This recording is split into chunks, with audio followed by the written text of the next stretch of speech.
안녕하세요. 시사문화평론가 김성수입니다. 자, 일타 강사 또 여러분 곁으로 찾아왔습니다.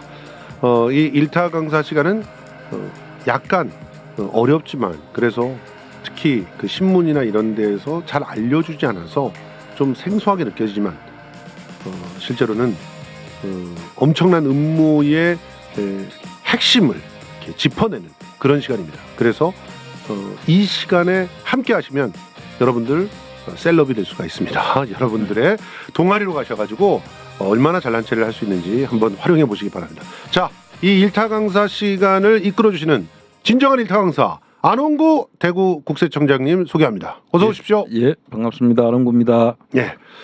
지금 SG증권발 이 대폭락 사태. 네.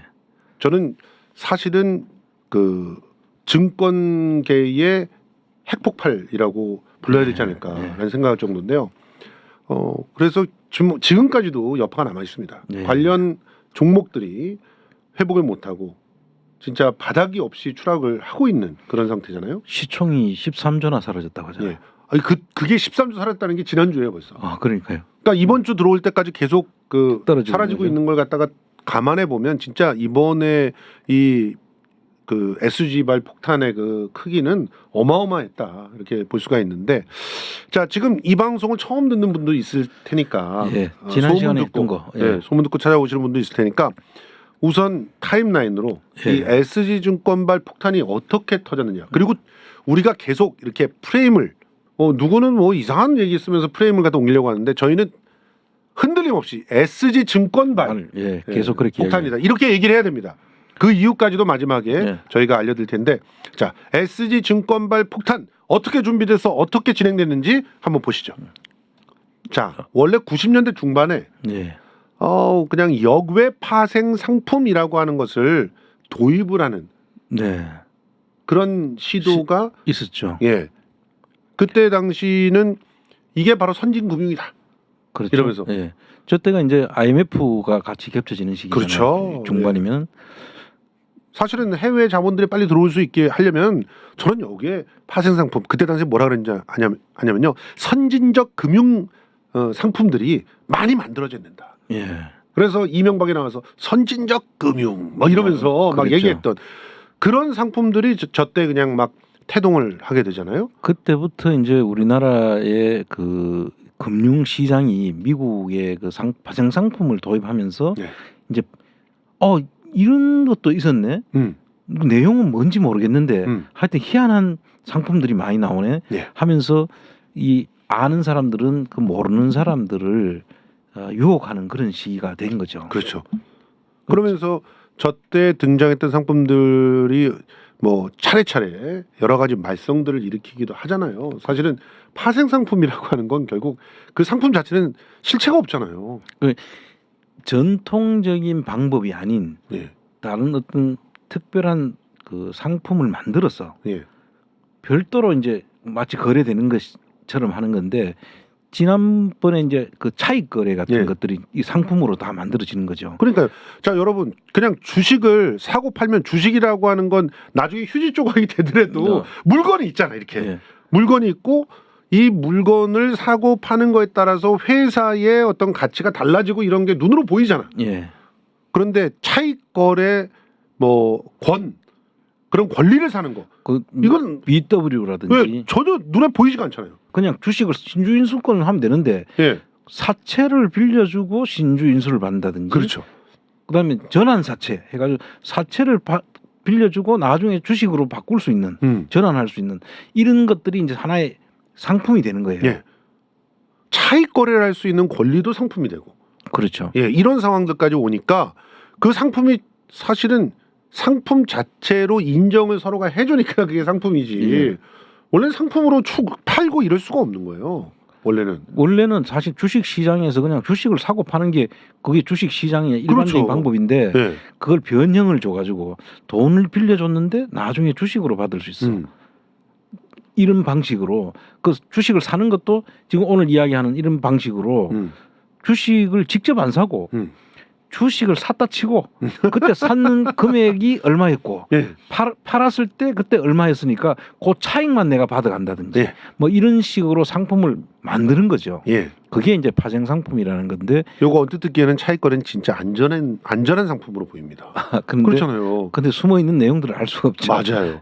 자, 이 차익거래 상품 CFD가 2016년에 도입이 됩니다. 예. 그렇죠? 교보가 처음 했죠. 예. 그러면서 개인 투자가도 10배 레버리지 매수. 이 레버리지 매수를 설명을 좀 해주세요. 레버리지 매수라는 게 이제 지렛대라는 역할이죠. 우리 네. 지렛대는 돌을 들 때 그 약한 힘으로도 들 수 있도록 지렛대를 쓰잖아요. 예, 아주 좋게 포장을 한 거예요. 그러니까 10배 지렛대라고 레버리지라고 하면은 1을 가지고 10을 살 수 있다는 거예요. 그렇죠. 원래 내 돈은 주식 한 장 살 돈이야. 네, 근데 야 10장까지 사게 해줄게. 그렇죠. 그렇게 하는 거예요. 그래서 그걸 레버리지를 써가지고 그 사고 팔 수 있도록. 예. 그러면은 작은 돈을 가지고 많은 돈을 벌 수도 있고, 그렇죠. 더 큰 손해를 볼 수도 있고, 그런 상당히 투기적 요소가 가미되는 거죠. 왜냐하면 가격이 떨어질 때는 이거는 대출을 쓰게 된 것과 동일하기 때문에 그렇죠. 원금이 그냥 손실이 돼버리는 거잖아요. 그렇죠. 우리 신용거래라고 네. 보통 하면서 어떤 신용거래를 할 수 있도록 하잖아요. 미리 이제 내가 살 때 나는 돈은 100만 원밖에 없는데 예. 빌려가지고 예. 1,000만 원어치 살 수 있도록 신용을 이제 부여해주는. 자, 요걸 교보증권에다가 히트를 치거든요. 네. 그러니까 2019년에 소형 증권사들까지 다 개떼처럼 달려듭니다. 우리도 할 수 있도록 해줘 해서 2019년에 경쟁적으로 이 CFD 상품을 이제 거래를 도입을 하는 거죠. 자, 이렇게 되면서 분위기는 다 성숙이 됐죠. 네. 그 상황에서 자 2021년에 빌항 사건이라고. 예. 저게 이제 빌항이라는 사람이 우리나라 교포 출신인데 이 사람이 이제 주식을 이런 CFD 거래를 통해 가지고 주식을 많이 이제 샀다가 예. 완전히 그 빌항 사건이 떨어지면서 CS 사건을 일으킵니다. CS라고 스위스 크레딧 은행. 예, 맞아요. 그 사건에 빌항 사건이 이제 그 원인이 되는데 빌항 예. 사건을 잠깐 나중에 소개를 하기로 하고 일단 그 빌항 사건은 아니, 요거를 잠깐 설명을 해야 될 게 뭐냐면 예. 이 빌항 사건이 미국의 CS 사태를 만들어냈음에도 불구하고 우리나라 금감원은 점검을 하지 않았다. 예. 이게 핵심 포인트잖아요. 그러니까 이게 언제고 하면은 21년도예요. 예. 그 아케고스라고 하는 그 회사를 만들어 가지고 CFD 마진콜로 이틀 만에 26조 손실을 보는 거예요. 26조. 이 정도 되면은 저 웬만한 작은 은행은 넘어갑니다, 진짜. 26조면 엄청나죠. 예.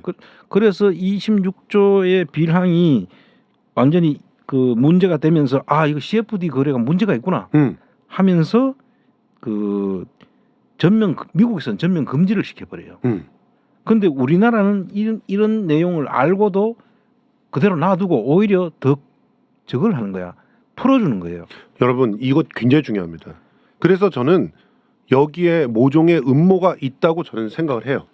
그럴 수밖에 없잖아.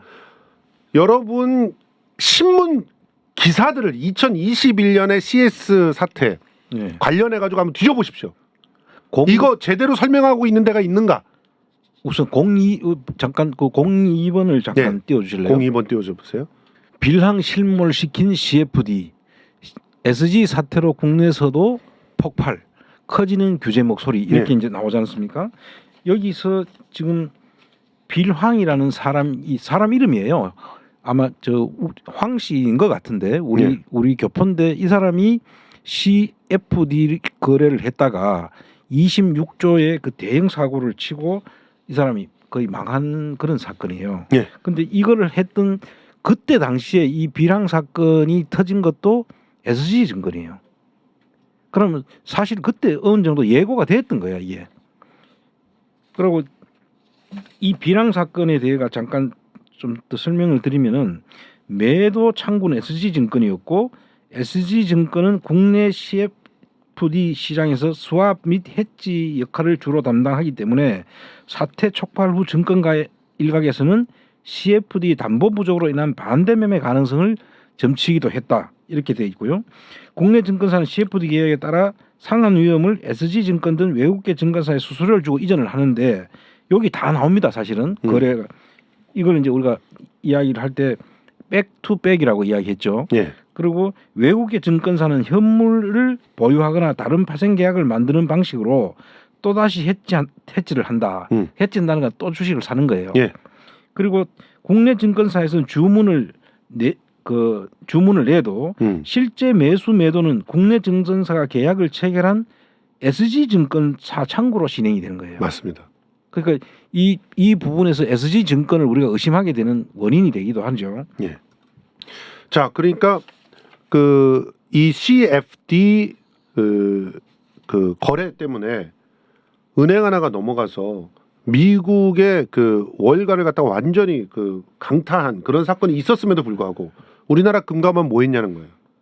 그러니까 그 교훈을 얻었어야 되는 거죠. 교훈을 얻는 정도가 아니라 CFD 거래들에 대해서 전반적으로 다 들여다봤어야 되는 겁니다. 그리고 체크하고 이게 정말 위험한 거래들 없는지, 급증한 종목들, 얘네들이 투자를 해가지고 급증시킨 종목이 있는지 이런 것들 따져봤어야 되는 거 아닙니까? 예, 그렇죠. 그거 안 한 거예요, 이복현이가. 그리고 그거 안 하고 뭐 했습니까? 도이치모터스 사건 그거 맞고만 있었잖아요. 솔직히. 이제 21년도니까 예. 그때는 아직 이복현이가 금감원장이 되기 전이죠. 지금 이복현이가 된 다음에도 그랬다는 그렇죠. 거예요. 근데 예. 이복현이 금감원장이 되고 난 다음에는 그 예를 들어서 그걸 늘리면 안 되는 거죠. 당연하죠. 그 당시에 우리가 이제 레버리지를 아까 지렛대를 10을 줬다 그랬잖아요. 예. 1을 가지고 10을 살 수 있도록 했다는 건데 실질적으로 그거를 이제 줄이긴 했어요. 예. 그 40을 내야 10을 살 수 있도록 100을 살 수 있도록 이렇게 했는데 그래서 레버리지는 줄였지만 오히려 투자자는 훨씬 늘어나 버린 거예요. 투자자를 늘렸잖아요. 그 오히려. 5억이라는 돈을 가지고 있어야 투자를 할 수 있었는데 그거를 5천만 원으로 내려버린 그렇죠. 거예요. 10분의 1로 내렸죠. 예, 10분의 1로. 그러니까 그 위험을 갖다가 줄인다고 하면서 실제로 퍼뜨렸어요. 그렇게 나중에 더 많은 사람들이 특히나 개미들이 들어올 수 있도록. 그렇죠. 근데 전에도 말씀드렸지만 이 주식을 사서 투자를 할 때는 가장 중요한 것이 레버리지가 아니라 예.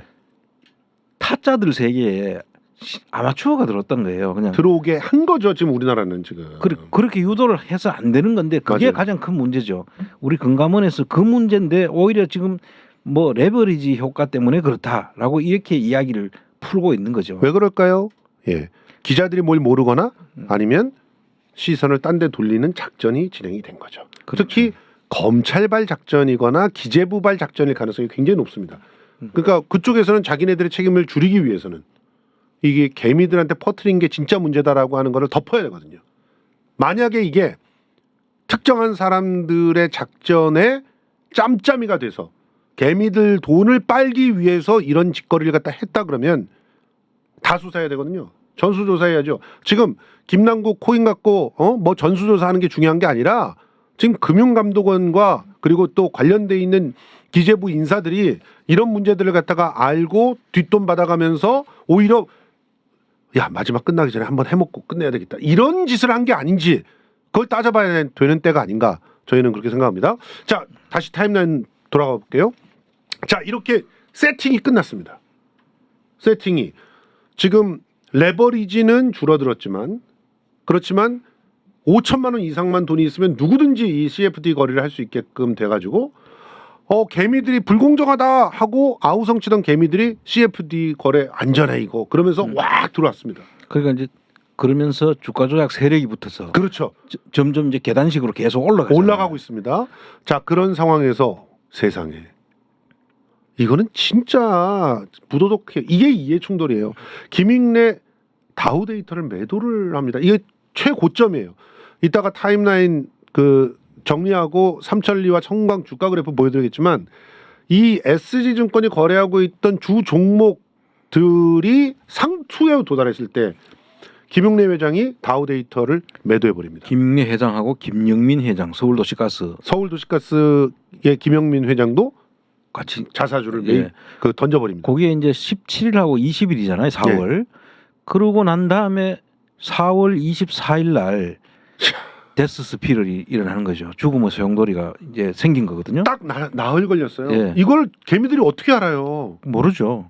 그리고 또 이 사람들은 장외에서 팔았어. 그러니까. 장외에서 팔았기 때문에 장내에서 나중에 공시를 하지 않으면 알 수가 없는 상태가 된 거죠. 이거는 진짜 너무한 거예요. 해도. 근데 이 사람들이 저 사이에 얼마나 이제 그 먹었는지는 이제 조사를 해봐야 되는데 예. 왜 팔았는지와 어떻게 해서 팔았는지 또 주가 조작 세력하고 어떤 관계인지는 요 다음에 다시 이야기를 하기로 하고요. 예. 일단 이 상황에서 이렇게 죽음의 소용돌이가 발생해서 대폭락이 이루어지고 있는데 나흘이 지나서 다시 금감원의 함용일 담당 부원장, 이 사람이 사실은 이복현 아무것도 몰라요. 함용일이 이 부분을 책임지고 있는 사람 아닙니까? 예. 사실상. 근데 그 사람이 이건 투자자 잘못이야. 그 투자자들의 레버리지 때문에 그렇게 발생한 거야. 그 너 욕심 때문에 그 레버리지 노래가 야, 들어온 거 먹을 땐 아니냐. 좋았지. 이러고 있어요. 예. 근데 사실은 이제 그게 아니잖아요. 그게 아니죠. 그래서 일단 금감원이 이제 하도 여론이 들끓게 되니까 이제 감사를 한다고 착수를 하는데 엉뚱하게도 키움증권을 감사를 합니다. 자, 그래서 이제 이런 감사를 하고 그다음 조치가 뭐냐면은 라더견을 구속하고. 라더긴을 구속하고 예. 금융위에서는 사정 공시제도 주가 조작 가징금 추진하고 뭐 이런 예. 식으로 이제 하면서 하는 척 하는 거죠. 예. 근데 정작 해야 될 것은 우리가 보는 거는 안 하고 있다. 그렇죠. 그 이야기를 우리 하락하는 거고요. 이 와중에 엄청난 게 밝혀졌는데 이 라더견을 구속시킬 즈음에 라더견이 자기가 이제 주식을 올리면서 번 돈 있잖아요. 그걸 네. 현금화 시켜가지고 회사를 만들었는데 예. 회사를 만들거나 혹은 투자를 했는데 그 회사들의 다 법률 자문을 박영수가 하고 있더라. 알고 보니까 알고 보니까. 그러니까 아니 박영수가 있다고?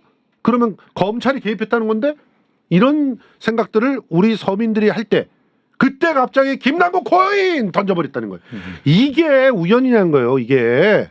근데 사실 한참 SG증권발 사태로 인해 가지고 막 들끓고 있는데 갑자기 김남국 코인 이야기가 나오면서 SG증권이 사그라졌어요. 없어졌어. 정말 중요한 건데 예, 이거는 기사에 없어졌어. 김남국 코인은 그건 아무것도 아니에요. 그거 갖고 사실은. 손해본 사람이 없어. 오히려 김남국 코인 때문에 코인 뭡니까 공직자 자산 그 신고제도 예. 그거를 바꾸는 바람에 공직자들이 코인을 갖다 내다 팔면서 코인 투자자들이 지금 이를 갈고 있어요. 코인이 폭락하고 있어. 근데 코인을 가지고 있는 거를 재산 등록을 해라고 하면은 하는데 예. 코인을 재산 등록 안 하도록 돼 있단 말이에요 법에. 예. 그 재산 등록할 수 있는 게 정해져 있어요 법에. 아니 그 이유가 또 있잖아요, 청장님. 예. 일단 코인이 그게 자본입니까? 아니 뭔지도 지금 성격이 없어. 화폐인지 상품인지 코인이 뭐라는 그 정의가 안 내려져 있단 말이에요 지금. 아니 지금 그리고 그래서 1원서부터 다 등록하라는데 0.1원짜리들도 많아요. 그런데 0.1원짜리가 자고 딱 일어났더니 1,000원이 돼 있어. 이런 것들이 한두 개가 아니잖아요. 그렇죠. 뭐 어쩌자는 거야 이거를. 그런 법적 미비 사항으로 정말 뭐 설사 김남국이가 만약 잘못했다 하더라도 그게 지금 이 SG발 주가 조작 사태와 이런 경제적으로 미치는 영향으로 따지면 그거는 그 1도 고려할 대상이 아닌 거예요. 세 발의 사실은. 피죠. 진짜 세 발의 피. 자 그러면 이제부터 요 타임라운으로 확인을 하셨으니까 보조적으로 한 번 더 확인해 봅시다. 과연 어디서 어떤 일들이 벌어졌는지 삼천리 성광 주가 그래프를 좀 보여주세요. 자 보세요. 이제 저런 게 한 10개가 있다는 거 아닙니까? 10개. 지금 그 오늘 대표적으로 지금 저 그래프가 나와 있기 때문에 저렇게 소개를 드리는데 형식을 보시면은 상당히 장기간에 걸쳐 가지고 계속 올라가죠. 주가를 계속 올려요. 예. 그 4월 24일 이전까지는. 그렇습니다. 근데 4월 24일이 되면서 4월 달 들어오면서 어떻게 됩니까? 완전 절벽도 저런 절벽이었죠. 저런 나 진짜 저 주식 투자하는 사람들은 저런 그래프 보면 끔찍합니다. 진짜. 끔찍하죠. 저건 정말 비정상적인 그런 그래프거든요. 정말. 그래서 지금 그 이렇게 올라갈 때는 지난번에 말씀드렸듯이 라더견이라는 주가 조작 그 세력들이 예. 이제 자기들이 그 투자자들을 끌어모으잖아요. 예. 그 임창정이나 이런 친구들을 내세워 가지고 그렇죠.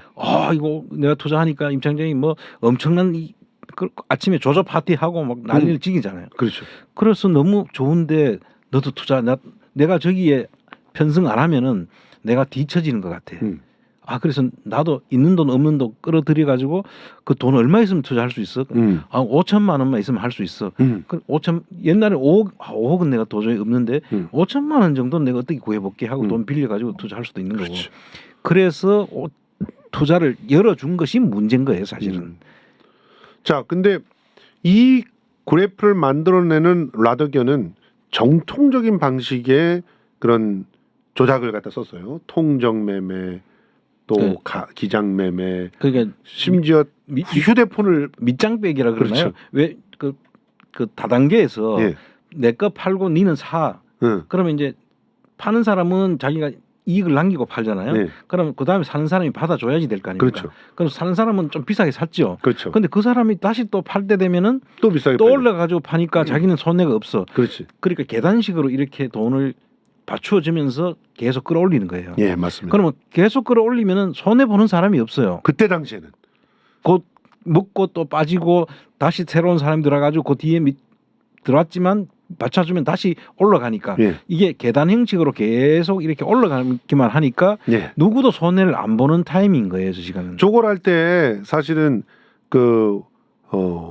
효율적으로 이렇게 하려고 휴대폰을 갖다 다 받아놓는 거 아니에요. 그래서 휴대폰으로 내가 휴대폰 2개를 갖고 이쪽에서 튕겨주고 이쪽에서 사주고 이쪽에서 튕겨주고 이쪽에서 사주고 그래서 저렇게까지 올려놓고 그런데 아까도 말씀드렸지만 김영민 서울 도시가스 김익래 다우드 데이터 이게 저 꼭대기 저 빨간 점 있는 저 꼭대기에서 똥 던지죠. 던져버려요. 그 던지기 이전에 또 어떤 일이 벌어지느냐 하면은 계속 이렇게 올라가면서 그 투자 돈을 맡긴 사람들이 생긴 이익을 다 가져가는 게 아니고 네. 일부는 라더견이라고 하는 투자 컨설팅 하는 사람들도 가져갈 거 아니겠습니까? 그렇게 계속 사람 끌어들이고 올리고 하면은 누구도 손해 보지 않고 다 해피한 상황이 이루어지는 거죠. 예. 그런데 그 중에서 라더견이가 돈을 많이 챙겨가고 같은 일당 중에서 나는 왜 돈을 적게 줘 하는 이런 사람이 생길 수가 있잖아요. 예. 불만을 가진 사람이 생겨났습니다. 그 불만이 생긴 사람이 KBS에서 보도가 나왔지만은 나 그럼 금감원에 가서 너 이렇게 했는 거 일러 바칠 거야. 이렇게 하면서 라더견이한테 돈을 달라고는 한 거예요. 예. 근데 라더견이가 안 주니까 라더견이는 그 사이에 돈을 빼돌려 가지고 뭐 회사도 만들고 뭐. 그 골프장도 사고 뭐 다른 회사도 만들어가 돈을 돌리고 이렇게 하면서 돈을 빼가는 사이에 거기에 불만을 가진 사람들이 이제 그런 이야기를 하니까 근데 그 사람들이 그러면 이걸 낮췄을까? 이제 일단 그 사람들 용의자로 일단 두고 보자고요. 예. 근데 그 사람들이 아니고 실제로 근데 중간에 그 라더견이가 주장하는 거는 그 사람들보다는 갑자기 대량으로 때렸는 그 김익래, 그다음에 김영민 이런 사람들이 17일하고 20일 사이에 대량으로 그 사람 대주주잖아요. 그렇죠. 대주주들이 그것도 장외에서 대량으로 그래 아주 고점에서 팔았으니까 이 사람은 처음부터 아주 쌀 때부터 가지고 이 단계적으로 올라갈 때부터 최초에 가지고 있었던 사람이 얼마나 많은 그 돈이 올랐겠어요. 그러니까요. 그런데 그때 최고 올랐을 때 딱 팔고 나가는 거 보니까 얘네들이 문제다라고 라더견이가 구속되기 전에 그렇게 주장을 한 거죠. 맞아요. 그러니까 나도 주가 조작을 했는 거는 나는 주가 조작을 했지 않고 그렇게 해가지고 폭락이 돼가지고 나는 손해를 봤다 결론만 그런 이야기하는 거고 그 사이에 먹은 거는 이야기를 안 했다가 결국 라더견이는 주가 조작을 한 거는 사실이다 이래가지고 구속이 된 거죠. 그렇습니다. 그런데 그러면 이 김영민과 김익래 이 사람들은 과연 범인일까? 어떤 범인일까? 어떤 이유 때문에 그러니까 이 사람들은 주장을 이렇게 합니다. 자기들은 내가 이거를 증여를 하려고 했는데 주가가 이렇게 높으면은 증여세가 많이 나오기 때문에 주가를 떨어뜨리려고 했다. 그것도 주가 조작인 거예요. 그 주가 조작이잖아. 이런 의도적으로 증여하기 위해서 주가 조작하면은 그거는 검찰이 그런 식으로 얘기하면 풀어준다 그러지? 근데 그렇게 이야기를 하는데 근본적으로 이 사람들이 진짜 주가 조작을 했냐의 부분은 이 전통적인 방식 그렇게 이야기하면 주가 조작이 되거든요.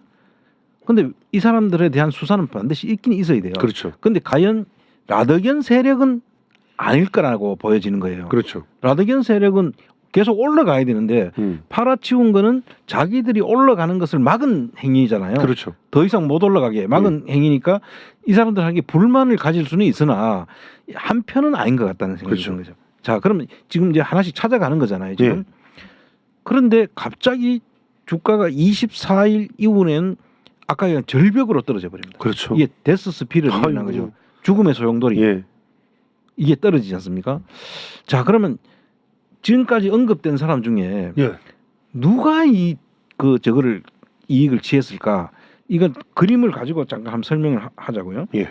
이게 이제 주식을 CFD 거래를 우리 국내 증권사하고 계약을 맺죠. 예.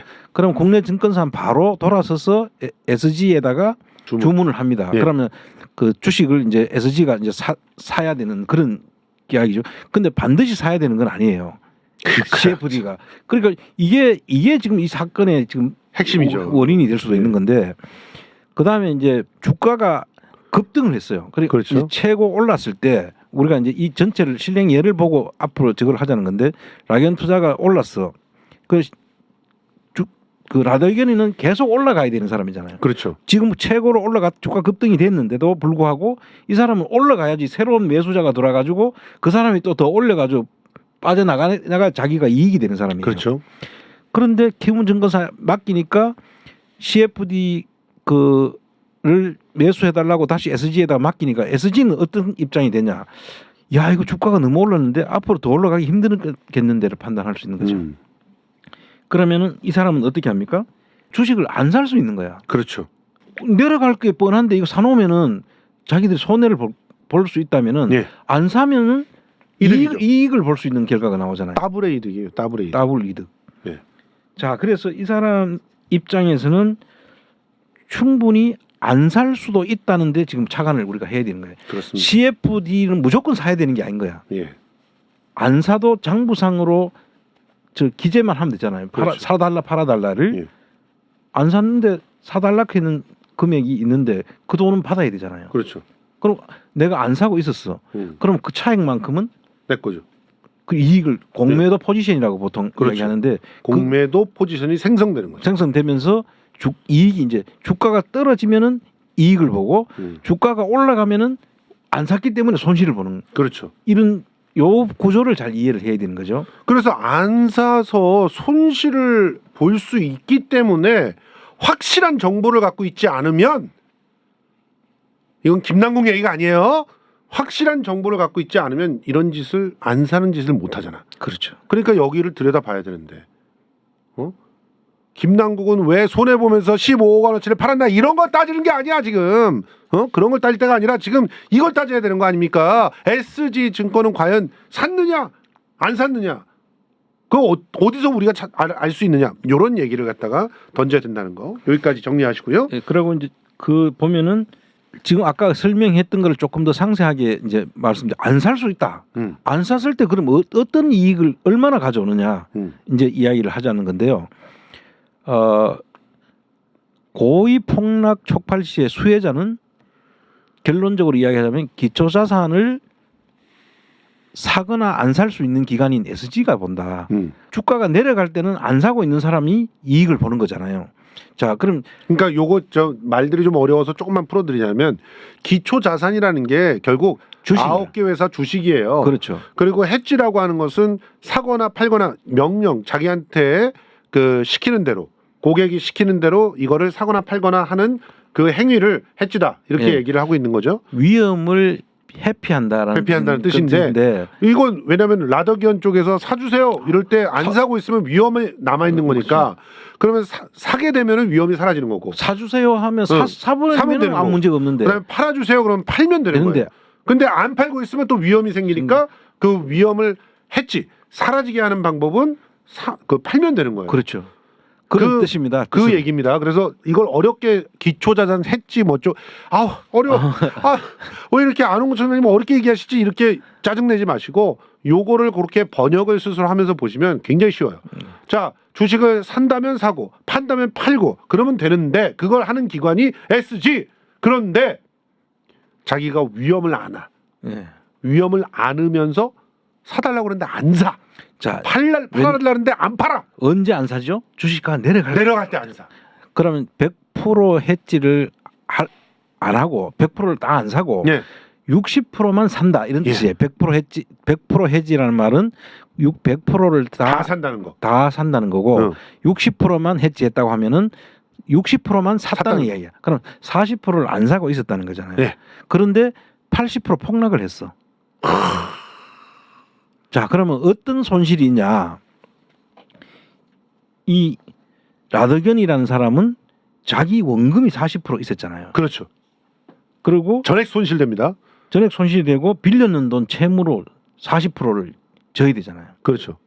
60을 빌렸는데 20은 남아 있으니까 그렇죠. 자기 원금 다 없어졌고 빌린 거 중에서 20만 갚을 수 있는 걸로 갚고 예. 나머지 40%는 이제 부채가 남는 거죠. 예. 그 부채에 대한 이자도 내야 되고. 예, 그러니까 완전히 쪽박을 차는 거죠. 그래서 그렇죠. 락연기는 내가 실질 계속 올라갔을 때 이야기는 안 하고 마지막에 떨어졌는 것 가지고 내가 엄청 손해 봤어. 그러니까 나는 피해자야. 난 주가 조작한 게 아니야. 이렇게 이야기하는 거. 피해자 주가 조작을 한 건 사실이잖아요. 그렇죠. 그 전 단계에서 했죠. 예. 자, 그다음에 키움 등의 국내 증권사 이 사람들은 40%의 미수 채권이 발생이 되는 거예요. 그건 누구한테? 라더견 일당한테 이제 그렇죠. 그 돈을 받을 돈이 생긴 거죠. 빌려준 게 자기들 60인데 20밖에 못 받았으니까. 저기는 사실은 지금 당장은 손해처럼 보이지만 나중에 저 돈을 뜯어내면 손해가 안 나는 거죠. 그러니까 그렇죠. 40% 미수 채권을 받으면은 자기는 손해가 없어요. 뭐 없어요. 그 자기들은 수수료 받았잖아요 그 동안에. 손해가 없어. 예, 그 수수료 받고 그 이외에는 손해가 없는 거죠. 그렇죠. 이상하지 않습니까? 이상하잖아요. 증권사는 전혀 손해가 없어. 그렇죠. 이 중간다리 증권사는. 지금 이제 이렇게 설명하는 걸 나중에 왜 주유소 습격 사건 예. 이야기를 이제 하려고 지금 이 설명을 드리는 그렇습니다. 거예요. 자, 그다음에 마지막 여기가 얄미롭죠. 예. 여기가 얄미로워요. SG 증권이 주식을 결국 사거나 팔거나를 자기가 결정하는 그런 데가 지금 만약에 사야 되는데 안 샀다. 예. 그러면은 80% 폭락하는 사태에서 무려 32%의 수익이 생기네. 예. 근데 이게 아까 이야기할 때 60%만 샀을 때 가정을 했잖아요, 저기. 예. 그러니 만약에 100% 다를 안 샀으면은 80% 이익이 생길 텐데 예. 60%는 샀단 말이에요. 예. 그럼 안 산 40%를 가지고 그 예. 지금 가는 거잖아요. 예. 그래 안 산 걸로 하니까 40%는 80% 폭락을 했으니까 32%를 손해를 본 게 된 거예요. 아하. 이렇게 되는 겁니다. 이렇게 돈을 갖다가 버는 거예요, SG는. 예, 그래서 이 부분을 정리를 하자면 기초 자산을 그 사거나 팔거나 하는 것에서 시장 교란 가능성이 생긴 거잖아요. 그렇죠. 그러면은 거래 대상 기관 투자가로 이 거래 대상을 쉽게 말하면 프로나 타짜들한테 그냥 몇 개가 그 사람들은 저렇게 되면 손실을 볼 수 있다는 것도 알고 예. 그래서 거기에 대한 위험을 해치하는 그런 방법들을 저로 아는 사람들인 거죠. 그러니까. 근데 개미들이 와가지고 저렇게 될 줄로 대응할 수 있는 능력이 없잖아요. 그렇죠. 그러니까 거래 대상은 기관 투자가로만 한정을 해야 돼. 아니 그리고 저런 일들이 다른 나라에서 벌어졌을 때 면밀히 점검을 해가지고 우리나라에서 그 CFD를 갖다 거래하는 데들이 혹시라도 이상한 그런 그래프나 곡선이 그려지는 데가 있는지 그런 것들을 확인해서 이상한 거래를 하고 있는 것 같아. 그러면 사이드카 발동하듯이 야 너희 CFD 거래 그만해. 그렇죠. 이런 식으로 했으면 저렇게까지 그 대폭락 사태가 오는 걸 막을 수 있었고 피해자들의 피해 규모도 줄일 수 있고 피해자의 숫자도 줄일 수 있었던 거 아닙니까? 그런데 이게 이제 시장에서 만약에 이렇게 직접 사는 과정에서 생기면 사이드카가 발동하죠. 예. 저렇게 폭락하면은. 예. 근데 근데 그건 장외니까. 이게 파생 상품에 숨어 있으니까 시장에 반영이 안 되는 거예요, 이게. 그렇죠. 그러니까 금감원에서 자기 일을 못했다고 우리가 주장하는 이유가 바로 그거예요. 지금 그거를 미리 알고 그리고 적절한 대응책을 내놓을 수 있는 주체가 금감원이었어요. 그렇죠. 지금 근데 아까 이야기했죠. 우리 그 저 타임라인에서 황영일이라는 부원장이 예. 뭐라 그랬습니까? 그냥 레버리지 효과 때문이다. 예. 오늘 또 그 금융위원장 그 김주현 씨가 또 나와가지고 이 그 전부 다 그 레버리지 때문에 그렇다는 식으로 이야기를 하더라고요. 아주 정말 파렴치한 책임 회피입니다. 저는 솔직히 말해서 공범들이 아닌지 의심될 정도입니다. 이런 식으로 책임 회피를 하는 것은. 자, 진도로 자, 좀 나가볼까요? 이제 그다음 03번을 다시 그림을 가지고 한번 설명해 예. 보자고요. 이 범행 동기 및 수단인데요. 예. 그 범행 동기를 이제 SG에 대한 범행 동기와 수단이 그럼 범행을 할 때는 무슨 뭐 동기가 목적이 있어야 있어요. 될 거 아닙니까? 그런데 지금 현재 보면은 라더견은 동기가 없어요. 예. 그다음에 라더견에 반대하는 애들은 동기는 있는데 이득이 전혀 없어. 그 자기도 족박 차는 거야. 주유소 폭발하면은 네. 거기 있던 뭐 사람들 다 죽는 거야. 다 죽는 거야. 그러니까 그다음에 그 중간에 있는 증권사 같은 경우는 플러스 마이너스가 없어. 그러니까 굳이 자기들이 거기에 개입해가 이익도 손해도 없는데 굳이 할 솔직히 이유가 없었는 거죠. 부담은 있죠. 예. 돈을 받아내야 될 부담이 있잖아. 쟤네들 그러니까. 파산해 버리면 손실이 잡히는데. 그렇죠. 그러니까 그런 부담을 안고 우리나라 증권사들이 했겠느냐. 그런 거죠. 그런데 의심스러운 존재가 이제 두 군데가 남는데 대주주들. 예. 이자들은 이득을 갖다 많이 받죠. 이자들은 일단 돈을 엄청난 이익을 받죠. 엄청난 이득을 받고. 왜냐하면 자기들이 처음에 샀을 때 자기들이 가지고 있을 때 가격하고 지금은 뭐 엄청나게 올라가 있죠. 예. 그다음에 두 번째가 이 SG. SG는 공매도 포지션을 갖고 있는 SG. 이 두 군데는 범행 동기가 있는 겁니다. 명백하죠. 예. 범행 동기 첫 번째 동기는 공매도 포지션이 가면 아까 최소 60%만 사놔도 네. 40% 가지고 32%의 이익을 볼 수 있는 데거든요. 예. 그다음에 범행 수단이 그렇게 이 범행 동기는 있다 하더라도 수단이 없으면 할 수가 없는데 맞아요. 그 수단을 같이 가지고 있어요. 그렇죠. 주식을 사고 안 살 수 있는 권리가 자기들이 가지고 있는 거죠. 그리고 이 8개 종목을 동시에 이렇게 떨어뜨릴 수 있는. 떨어뜨리는 거래를 하는데 증권회사 아니고는 할 가능성이 없잖아요. 그렇죠. 그래서 저희들이 지금 계속 이 SG를 지금 주시하라고 이야기하는 거거든요. 자, 여기서 보세요. 똑같은 범행 동기가 있지만 왜 이 안홍구 청장님께서 SG를 더 주목하느냐? 이 대주주들은 한 종목의 이득을 보는 걸로 끝나. 그렇죠. 그런데 SG는 9개 종목에서 다 이득을 봐요. 금액이 엄청나죠, 저기는. 근데 대부분 거래를 지금 이 CFD 상품으로 들어왔는 종목을 거래는 전부 다 SG에서 한다는 게 이게 나는 문제라고 생각해요. 그렇죠. 근데 이게 그 외국계 기업이고 이런 그 사고 팔 수 있는 그런 그 구조를 잘 만들어 가지고 실제 사고 파는 곳을 SG가 쭉 해왔고 예. 밑에를 좀 보시면은 한매수 반등 기대 개인 및 투자자 매수라는 게 있지 않습니까? 한번 이렇게 급전 직하를 하고 한번 일시적으로 잠깐 오른 적이 있었어요. 예. 이게 이제 그 개미 투자자들이 이렇게 막 떨어졌으니까 이제는 올라가겠지. 이제 일단 반등을 하지 않겠냐 해가지고 그거를 또 노리고 이제 이 개미 투자자들이 들어갈 수가 있습니다. 예. 그런데 SG는 한 매수를 하지 않아요. 한 매수가 없습니다.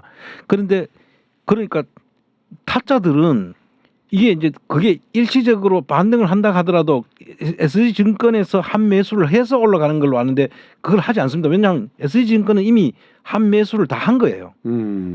자기들이 60% 가지고 있었던 것을 그 팔아야 되잖아요. 반대 그렇죠. 매매를 해가지고 예. 이미 반대 매매를 통해 가지고 자기들이 다 정리를 한 거예요. 그렇기 때문에 살 이유가 이제 살 수가 없는 입장이 되는 거죠. 예. 그리고 여기에 참여했던 개미 투자자는 작살나게 돼 있는 거예요. 그러니까 개미 투자자들이 그 한 매수가 있을 걸로 보고 들어가서는 안 된다는 이야기를 밑에 정리를 해놓은 겁니다. 그렇게 참고를 해주시면 될 것 같고요. 자, 그러면 그 중에서 이게 만약에 주유소가 폭발하면 다 죽는데 굳이 거기서 안 죽고 이익을 볼 수 있는 사람이 있다면 그 사람이 범인이 아닐까요? 당연하죠. 그러면 SG밖에 없는 거예요, 사실은. 와. 그래서 지금 그렇다면 이걸 검찰이 이걸 조사를 해야 될 거 아닙니까? 검찰이 조사를 해야 되는데 지금 금감원하고 검찰이 조사를 지금 어디를 하고 있냐면 라기덕연이는 일단 구속을 시켰어요. 예. 그 뭐 주가 조작을 했으니까 그거는 우리가 맞다고 보고 그 다음에 김익래하고 뭐죠? 아까 김덕현, 김영민 예, 이 두 사람도 지금 그 수사를 하고 있죠. 그렇습니다. 그거는 이제 수사를 이 사람들이 왜 팔았는지 팔았는 데 대한 주가 조작 세력하고 연계가 있는지 없는지를 그는 조사를 해보면 알 거고 예. 그다음에 키움증권을 지금 조사를 하더라고요. 예, 압수수색했죠. 예, 키움증권 압수수색을 하고 있는데 키움증권 입장에서는 내가 볼 때는 별로 나올 게 없을 것이다. 그렇죠.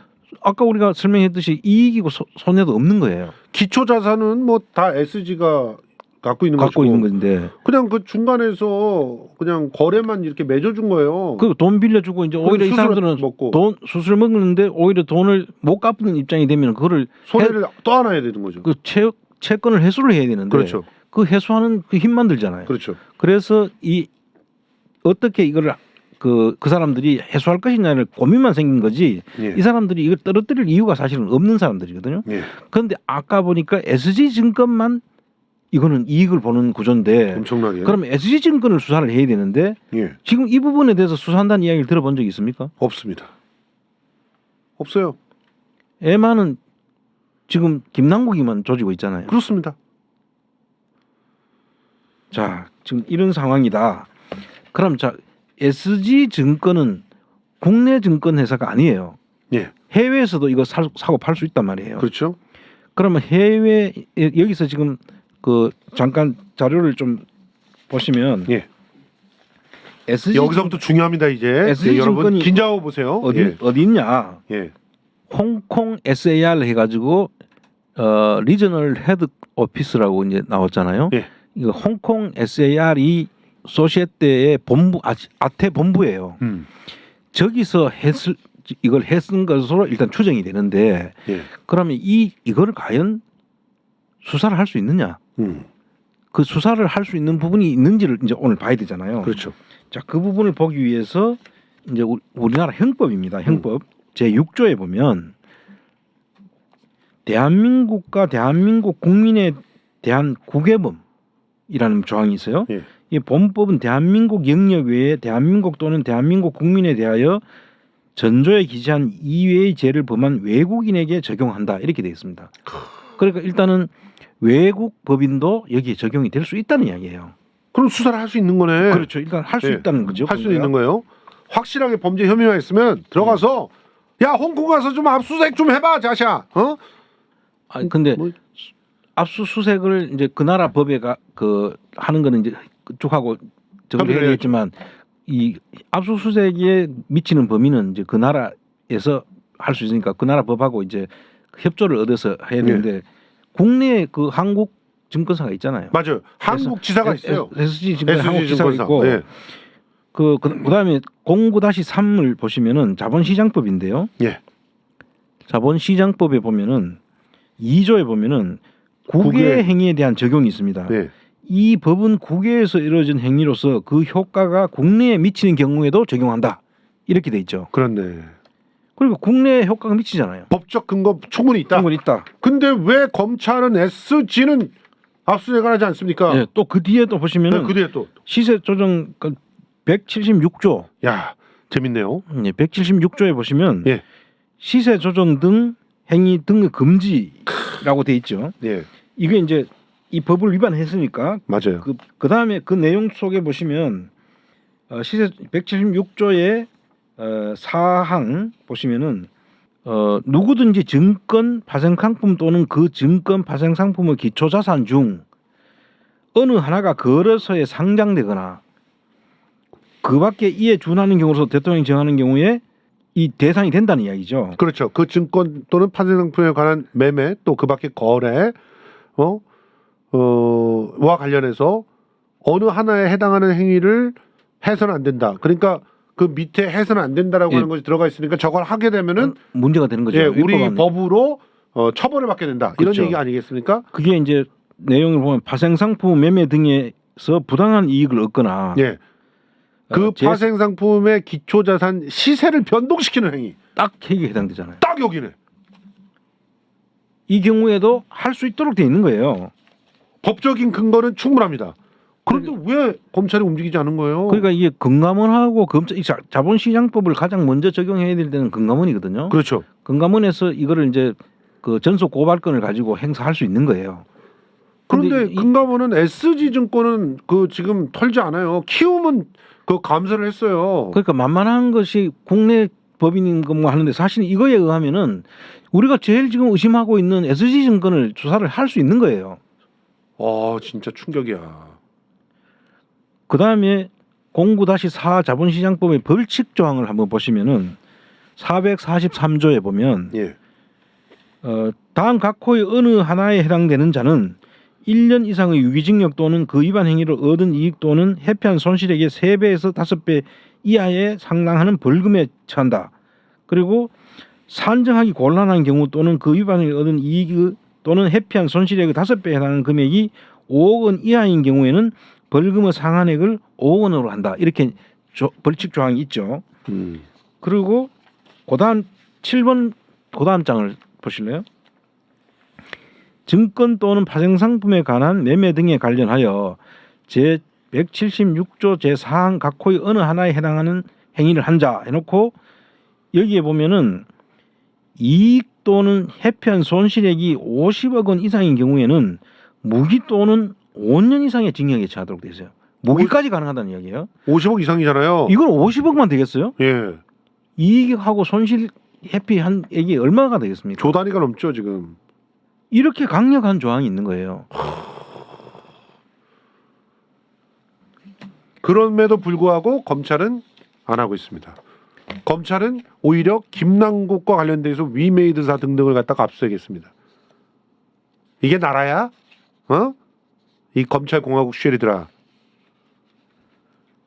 그래서 이 SG발 주가 조작은 핵심이 가장 중요한 것이 SG증권에 대한 의심 요소가 충분하잖아요. 예. 근데 지금 어느 기관에서든 또는 언론에서도 SG증권에 주목을 안 하는 거야.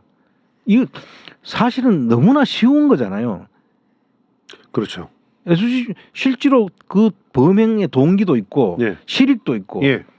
그런데 그 범행을 저질렀을 그래서 실제 이익이 아무도 없는 사람한테는 이런 일을 저지를 이유가 없잖아요. 그렇죠. 그리고 지금 여기서 이야기하는 김익래하고 김영민 이 두 사람의 경우에는 내가 대주주라고 하면 주가 조작은 아니라 하더라도 이 주가가 떨어질 것이 뻔해. 그러면 내가 그 주가를 일단 주가를 지금 팔아가지고 높은 가격에서 팔아가지고 현금화하고 싶은 거는 그건 인지상정이에요. 그렇죠. 누구든지 그런 그걸 따르려 하지 않겠습니까? 그렇죠. 그렇게 한 사람들은 지금 마치 막 내가 볼 땐 그 사람들은 주가 조작의 범인이라기보다는 이런 내용을 잘 아는 사람이 예. 이거 떨어질 수 있겠네. 그럼 내가 빨리 내가 가진 그 주식이라도 현금화해서 덜 손해를 봐야 되겠네. 실제 같은 그런 집단으로 공모를 하지 않았다고 하더라도 그런 흐름을 면밀히 포착하고 있다가 요 타임엔 나도 돈이나 벌자 이런 부도덕한 짓을 갖다가 했을 수도 있다는 거 아닙니까? 그렇죠. 그래서 이 SG발 주가 조작과 같은 것을 재발을 막으려고 하면 첫 번째는 우리가 짚어본 게 뭐가 있겠습니까? 맨 처음에는 일단 타짜들 사이에 그렇죠. 그러니까 기관 투자가들만 이런 일을 할 수 있도록 막아야 되는 거예요. CFD 거래를 할 수 있는 사람의 폭을 줄여라. 그렇죠. 기관이나 단체 정도로 끝내라. 끝내야 되는 거죠. 그래서 개인은 하지 못하게 해라. 그러니까 그 개인들이 할 수 있도록 이렇게 해놓으니까 그 라드겐 같은 그런 그 불법적인 그 투자 자문회사 같은 게 들어서 가지고 맞습니다. 사람들 돈을 모아 가지고 주가를 조작할 수 있는 그런 기회를 만들어 줬다는 것이 첫 번째고. 예. 그 다음에는 이제 이런 부분들을 그 사고 파는 과정에서 이 레버리지라는 것은 다른 것도 있기 때문에 예. 레버리지는 큰 사실 문제가 안 되는 거고 예. 금감원이 가장 중요한 것은 사람들을 이 타짜들이 못 들어오게 해야 되는 거고 그렇죠. 그다음에 사전 공시제도라는 거를 도입을 할 필요가 있는 거예요. 사전 공시제도. 그 금융위에서 이제 주가 조작에 대해서는 가징금도 추징한다라고 하는데 예. 이런 이제 CFD라는 것은 장 내에서 이루어지는 거라기보다는 장부상으로만 이루어지는 거잖아요. 예, 예. 시세 차익에 대한 예. 거니까. 그런데 시장에서 이렇게 올라가면은 그 사이드카를 발동하는 그런 문제가 생길 수 있고 예. 이런 그 주가 조작의 대상이 될 수 있는 그런 주식에 대해서는 미리 그런 거를 공시를 해놓을 필요가 있는 거죠. 아 이러한 그런 이런 요인이 있을 수 있다라고 미리 알려주면은 시장 참여하는 사람들도 아 저건 위험한 주식일 수도 있겠다라는 생각을 할 수 있는 거죠. 주가 조작을 할 수 있는 게 대주주가 그 장롱주로 많이 가지고 있고 실제 거래는 얼마 안 되는데 그렇죠. 얼마 안 사도 주식을 계속 올릴 수 있다면은 그렇죠. 작은 돈으로도 할 수 있는 거잖아요. 예. 근데 예를 들어서 삼성처럼 저렇게 대량으로 있는 것은 불가능한 거예요. 주가 조작할 수가 있는 게. 그렇죠. 그런 건 주가 조작 하려고 생각도 안 하고 할 수도 없는 그런 상황이 되잖아요. 그래서 이런 것들을 그 사전에 내부자 거래는 그 최소 15일 전에 매매 계획을 공시해야 한다는 내용을 이제 담고 있는 이 사전 공시 제도예요. 예. 그래서 이 사전 공시 제도만 제대로 진행이 됐으면 그렇죠. 이런 피해를 갖다 줄일 수 있었다. 예를 들면 이제 내부자 거래 사전 공시 제도가 미리 도입이 됐다면은 김익래 전 다우키움 그룹 회장 등이 다우데이터 주식을 매도할 계획이 미리 시장에 알려질 수 있는 거잖아요. 그러면 이미 떨어지겠죠. 그렇죠. 예. 그리고 지금 우리가 이런 대책들을 갖다 얘기를 하면서도 자꾸 머리 한쪽 구석에 뭔가 이렇게 남아 있는 것은 이게 결국 SG를 털어봐야지 나오겠지만 어쨌든 지금 형식상으로는 SG가 이익을 본 것 같지 않습니까? 근데 이 이익을 뒤에서 또 백도어를 만들어 가지고 어느 한 펀드에 몰아줬을 수도 있지 않습니까? 그게 이제 제3의 투자자를 예, 이제 예를 들면 SG 증권이 예, 자기들이 플레이어로서 직접 사고 팔고 안 사면 SG 증권이 이익을 가져가잖아요. 예. 근데 좀 드문 케이스겠지만 이럴 수도 있는 거죠. 투자자 그 펀드나 이런 걸 만들어 놓고 예. 이렇게 떨어뜨려질 거를 미리 계약을 하는 거지. 야하. SG 증권하고. 이게 저 도이치모터스가 맨 처음에 다루앤코랑 계약했던 거랑 비슷한 거 아닙니까? 얼마 정도까지 올려주고 그 이하가 되면 내가 그 돈 주고 살게 이런 거랑 똑같은 거 아니에요? 그 약정을 했잖아요. 예. 근데 이거는 이제 떨어뜨려지면은 돈을 먹는 그런 구조잖아요. 그렇죠. SG 증권에서는 이 CFD 거래를 그럴 경우에는 CFD SG 증권하고 또 그런 거래가 또 다른 상품 이야기가 될 수 있는 거죠. 그렇습니다. 그건 계약만 하면 되니까. 그러니까. 그래갖고 일부에서는 찌라시로 돌아다니고 있는 얘기 중에서 검은 머리 외국인들이 SG라고 하는 데를 끌어갖고 와가지고 돈을 먹으려 그러다가 진짜 외국인들한테 당한 거 아니냐 이런 얘기를 하는 분이 있어요. 여기가 왜냐하면 모 기업이 홍콩에 있으니까. 그렇죠. 홍콩이란 데도 사실은 뭐 굉장히 자유롭게 금융이 오갈 수 있는 그런 곳 아니었습니까? 그렇죠. 지금이야 좀 달라졌다고 하더라도 아직까지도 그래서 그 아시아 어떤 금융 회사들이 아시아 거점을 선택을 할 때 홍콩을 제일 많이 선택한 이유가 그런 것 때문 아니었어요? 그렇죠. 이제 법제하고 그 싱가포르하고 이제 홍콩을 두고 싱가포르보다는 홍콩이 조금 더 그 세금이나 이런 부분에서는 좀 더 낫다고 해요. 그렇죠. 그래서 아직까지 홍콩을 많이 찾고 있고 그래서 홍콩에 이런 일들이 벌어지는데 사실 이 외국 증권 회사지만 만약에 그 투자자가 하고 SG 증권하고 무슨 계약이 맺어진 별도의 상품이 있다. 예. 그러면은 검은 머리 외국인일 수도 있는 거예요. 그게.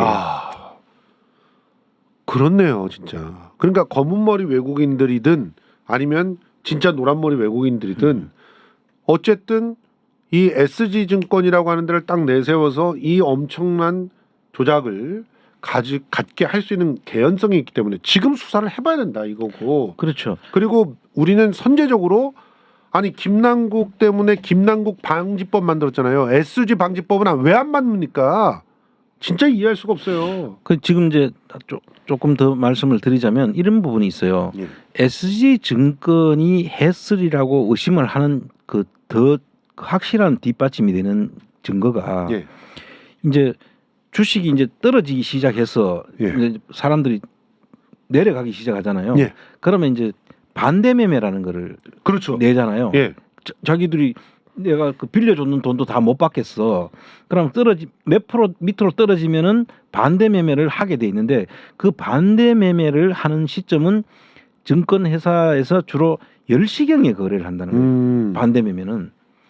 그런데 지금 이 SG발 증권 그 이 사태는 9시 20분 경부터 문을 열자 말자 얼마 안 돼 가지고 내리꽂았다는 거예요. 이건 의도가 분명히 보이잖아요. 그냥 실질적으로 반대 매매가 일어나기도 전에 먼저 팔아제낀 세력이 있다는 거지. 야. 그럼 이건 의도성이 보이잖아요. 그렇죠. 그래서 이 부분 때문에 SG증권이 더더욱 이 그 문제가 있는 지금 걸로 보여지는 거예요. 예. 그래서 SG발 증권 이 사태는 근거만 하고 검찰이 지금 물론 뭐 라더견 세력도 조사를 해야 되고 키움도 해야 되고 뭐 다 해봐야 되지만 예. 우리가 지금 이것을 이해득실을 따져봤을 때 예. 실질적으로 이익이 있는 사람들이 하지 이익도 손해도 없는 사람들이 이렇게 할 이유가 없다라고 맞습니다. 하면은 범행 동기와 수단이 다 갖추고 있는 SG증권만이 이 사태를 일으킬 수 있는 유일한 곳이다. 예. 그렇게 우리가 정리를 할 수 있지 않습니까? 예. 그렇군요.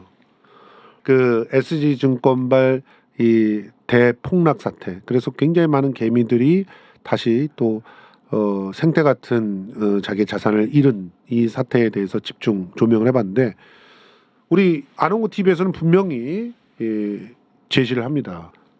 SG증권을 수사하라. 그렇죠. 왜 SG증권만 쏙 빼놓고 딴 데를 갖다가 수사를 하느냐? SG증권의 법률 자문이 누구냐? 김앤장이냐?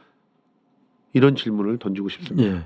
그리고 지금 아까 제가 그 법조항을 다 우리가 조목조목 짚어줬잖아요. 읽어드렸잖아요. 예. 그 형법이나 예. 자본시장법에 의해 가지고 우리의 형사권이 미쳐진다는 거죠. 그렇습니다. 그러면 당연히 SG증권에 대해서 이 내용이 사실 거래 내역하고 그거 들어가 보면 그 어려운 게 아니란 말이죠. 그렇죠. 이게. 따라가 보면은 누가 어떻게 언제 거래를 폭락을 시켰느냐. 그야말로 정상적인 상태에서 반대 매매를 통해 가지고 이 주가가 떨어졌느냐, 아니면은 일부러 이거 주식을 떨어뜨리려는 세력이 있었느냐. 예. 그 우리가 계속 지금 그 도이치모터스 사건도 내려갈 때 주가를 먹을 수 있는 예. 주식을 먹을 수 있는 그런 거를 우리가 한번 정리해 드렸고 예. 이것도 이번에도 역시 내려갈 때도 먹을 수 있는 건데 이거는 대형 사고인 거예요. 사실은. 그렇죠.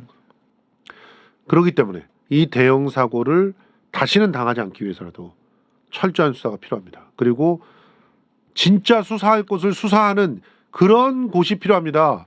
사정기관이라고 검찰이 그러니까 경찰이 더 제가 정말 이제 다들 처음에 이 사건이 생겼을 때만 해도 제가 관심을 가지고 이걸 볼 때만 해도 SG증권이 이게 엄청난 그 파장이 일어날 수 있었는데 갑자기 김남국 사건이 터져요. 예. 김남국 사건이 터지면서 어느 날 갑자기 SG증권 지금 이야기가 쑥 들어갔어요. 그러니까요. 지금 그 두 가지 요인이 있을 거 아니냐 하는 생각이 드는데 첫 번째는 라더견이가 만든 회사의 자문이 박영수라는 게 하나 의심이 가고 예. 그다음에 이 SG증권은 그 외국계 기업이고 이 뒤에 여기도 법조팀이 숨어 있을 거 아니겠냐. 아까 말씀하신 김현장이나 이런 쪽에서 있다면 이걸 손을 안 대고 있는 거 아니냐. 그렇죠. 정작 손을 대야 될 때가 누군데 이게 지금 손을 안 대고 있다는 의심을 제가 강하게 하기 때문에 이 금감원하고 이 금감원에 있는 그 부원장 이런 사람들은 이 정말 이 사태를 심각하게 몰라서 그런 건지 알고도 일부러 그런 건지 이런 사람들은 정말 그 자리에 있어서는 안 될 것 같다는 생각이 드는 거예요. 예. 아니 그런데 금감원이 큰 문제 없다라고 이렇게 레버리지 효과가 있어서 어쩔 수 없는 것이었다라고 얘기하셨던 김주현 예. 동기시잖아요. 아 요즘 추경호, 김주현 다 왜 그런지 모르겠어요. 예, 아 동기를 어떻게 교육을 시키셔가지고. 동기는 교육 대상은 아니죠. 아 알겠습니다.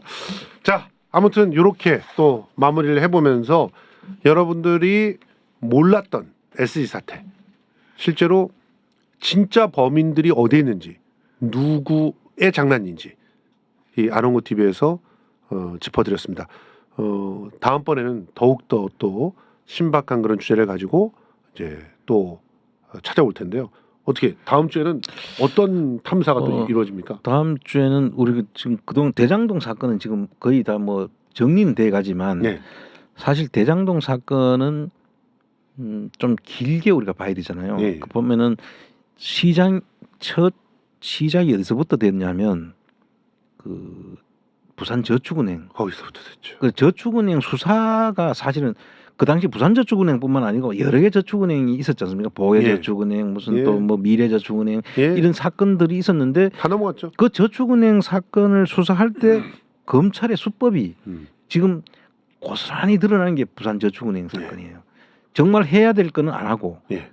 그야말로 저축은행에 그 대출해줬던 담당자 몇 명만 감옥 보내고 찾아와야 될 그 대출을 해가지고 사라졌던 돈들은 안 찾으면서 대장동 사건을 잉태시켰잖아요. 그런 부분부터 시작해서 그 돈이 지금 부산저축은행 돈을 국고로 환수할 수 있는 길이 있는지 없는지부터 시작해가지고 그다음에 대장동 사건이 어떻게 흘러왔는지 예. 그 부분들을 이건 몇 부작이 돼야 될지 모르겠네요. 그러니까 하여튼. 너무 길어요, 그거는. 그리고 지금 우리가 이 일타 강사가 이런 정말 그 깊이 있는 경제 탐사물이 없다라고 하면서 제보들이 쏟아지는데 그 중에서 선라이즈 건 있잖아요. 예. 선라이즈와 관련해 가지고 지금 사법 피해자가 돼 있는 이성일 대표라고 있는데 이분이 재판에서 아주 충격적인 그런 증거들을 갖다가 확보를 했거든요. 예. 그것도 한번 살펴봐 주시는 게 어떠냐 이런 얘기들이 나오고 있어요. 왜냐하면 그게 관세청과 관련돼 있는 얘기고 예. 그리고 심지어는 관세 세관원들이 보세 창고에 물건을 이렇게 빼돌리다 걸린 사건이거든요. 예. 보면 그런 것들도 저희들이 이제 차곡차곡 제보를 해주십시오. 제보를 해주시면은 차곡차곡 저희들이 다뤄서 속 시원하게 정리를 해드리도록 하겠습니다. 예. 예. 자, 오늘 일타 강사 이렇게 마무리하겠는데요. 마지막으로 짧게 우리 청장님. 예, 뭐 재료는 너무 많으니까 예. 계속 앞으로 또 좋은 내용으로 찾아뵙겠습니다. 예. 너무 겸손하게 말씀하시는데 우리 구독자 여러분 이런 프로그램이 계속되기 위해서는 진짜 후원이 필요합니다. 우리 그 아농구 플랜다스의 계속 후원 계좌하고 있죠. 예. 후원 부탁드리고요. 그리고 이 아농구 TV도요. 저희들이 취재를 하기 위해서는 준비가 굉장히 있어야 되거든요. 아농구 TV에도 아낌없이 슈퍼챗 등등으로 쏴주시기를 부탁드립니다. 자, 저희는 다음 주에 또 일타 강사로 돌아오도록 하겠습니다. 물러갑니다.